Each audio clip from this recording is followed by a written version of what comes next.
ضیاء الامت جسٹس پیر محمد کرم شاہ صاحب الازہری رحمۃ اللہ تعالی علیہ، آپ نے بڑی ہی خوبصورت تشریح اس کی بیان فرمائی۔ اگر تیرا دامن حضرت یوسف علیہ السلام کی طرح پاک اور صاف ہے اور سارا مصر تمہارے اوپر اگر الزام لگاتا رہے، تمہاری نیند میں خلل بھی آ سکتا نہیں ہے۔ اگر تمہارا باطن درست ہے، اگر تمہارا اپنا آپ درست ہے اور تم اپنی ذات پر مطمئن ہو، فرمایا ساری دنیا تمہارے خلاف ہو جائے اور تم پر الزام لگاتی رہے، تمہاری نیند کے اندر بھی خلل آ سکتا نہیں ہے۔ لیکن اگر تیرا دل خائن ہے اور ساری دنیا تجھے پاک صاف کہتی ہے، فرمایا دنیا تو کہتی رہے گی لیکن تجھے سکون اور چین کی نیند بھی نصیب نہیں ہو سکتی۔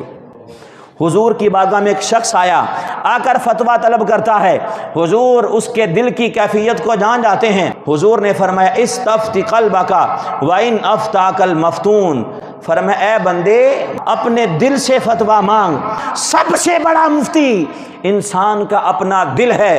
کبھی انسان اس کے اندر جھانک کر دیکھے تو صحیح، یہ انسان کو ہر کام پر آواز دیتا ہے کہ اے بندے اب کام اچھا کیا ہے، اب کام برا کیا ہے۔